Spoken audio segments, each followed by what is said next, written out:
అందరికీ నమస్కారం అండి. అందరూ ఎలా ఉన్నారు? నేను చాలా బాగున్నానండి. మీందరూ కూడా బాగుండాలి. ఆ హరిహరాదుల యొక్క కృపా కటాక్షాలు అందరికీ కూడా కలగాలని కోరుకుంటూ, దేవి శరన్నవరాత్రులలో భాగంగా మనం ప్రతిరోజు కూడా వీడియోస్ అయితే పెడుతున్నాం కదండి. అందులో భాగంగానే రెండవ రోజు శుక్రవారం, పైగా మనకి అమ్మవారికి చాలా ఇష్టమైన రోజు. ఆ రోజున మనము రాహుకాల దీపం పెట్టుకుంటే చాలా మంచిది, అంటే నిమ్మకాయ దీపం అనేది పెట్టుకుంటే చాలా మంచిది అంటాం కదా. అయితే అది గుడికి వెళ్ళి రాహుకాలంలో ఉన్నప్పుడు మాత్రమే పెట్టాలి. దానివల్ల చాలా ఉపయోగాలు అయితే కూడా ఉన్నాయి. అలా కుదరని వాళ్ళు, లేకుంటే అది పెట్టినా కూడా మీరు బెల్లపు దీపము అంటే ధనదీపము అని పెడితే చాలా మంచిదండి. ఈ దీపాన్ని మీరు ఇంట్లో కూడా పెట్టుకోవచ్చు, గుళ్ళో అయినా వెళ్ళి పెట్టేసి రావచ్చు. వీటికి కావాల్సిన వస్తువులు పసుపు, కుంకుమ, గంధము, 2 అచ్చు బెల్లాలు. ఒకవేళ మీ దగ్గర ముద్ద బెల్లము ఉంటే దానికి హోల్ చేసి అయినా మీరు దీపం అనేది పెట్టవచ్చు. అయితే ఈ దీపాన్ని ఆవు నెయ్యితో మాత్రమే వెలిగించుకోవాలి. ఈ దీపాన్ని మీరు ఎక్కడైతే పూజ చేయాలి, అంటే పూజ పీఠం అమ్మవారిని ఎక్కడ పెట్టారో అక్కడ ఈ దీపం అనేది వెలిగించుకోవాలి. అయితే ముందుగా అష్టదళ పద్మ ముగ్గు అనేది వేసుకొని, వరిపిండితో వేయాలండి. ముగ్గు పిండితో ఎప్పుడు కూడా వేసుకోకూడదు.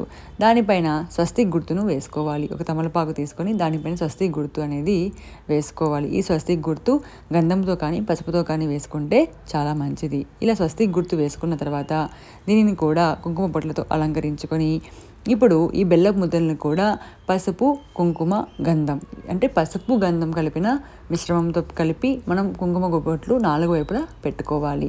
ఈ ధనదీపం వెలిగించడం వల్ల, పేరులోనే ఉంది కదండి ధనదీపము అని, మనకి ధనంకి ఎటువంటి లోటు ఉన్నా కూడా, అంటే అప్పుల బాధలు ఉన్నా కూడా, లేకపోతే మనం ఇచ్చిన అప్పులు తిరిగి మనకు చేరాలి అంటే కూడా, లేకుంటే చాలా కాలంగా డబ్బు సమస్యతో బాధపడేవారు, వీళ్ళందరూ కూడా ఈ ధనదీపాన్ని అమ్మవారి ముందు వెలిగించుకుంటే చాలా మంచిదండి. ఈ యొక్క ధనదీపాన్ని మీరు ఎప్పుడు వెలిగించాలి అంటే శుక్రవారం ఉదయం కానీ సాయంత్రం కానీ వెలిగించవచ్చు.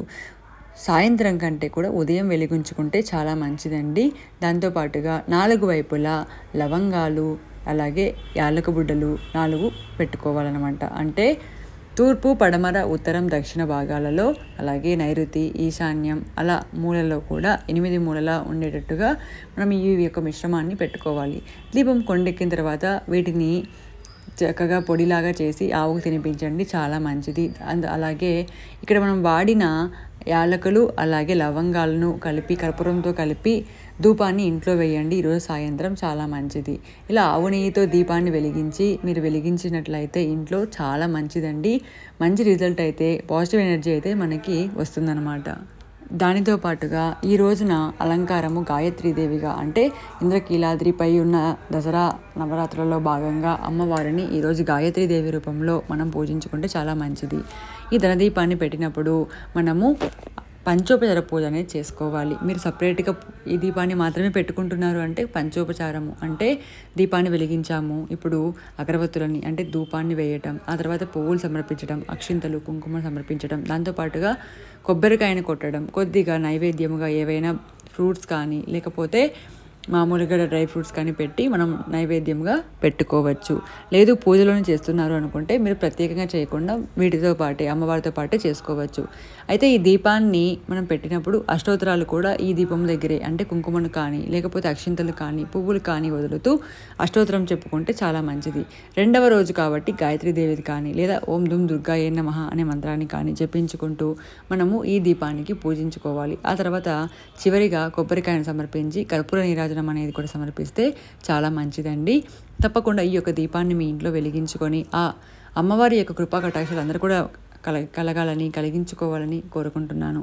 ఈ వీడియో మీ ఫ్రెండ్స్కి అందరికీ కూడా షేర్ చేయండి. అలాగే మరిన్ని మంచి విశేషమైన భక్తి వీడియోస్ కోసం మన ఛానల్ని తప్పకుండా సబ్స్క్రైబ్ చేయాలని కోరుకుంటున్నాను. సర్వేజన సుఖినో భవంతు.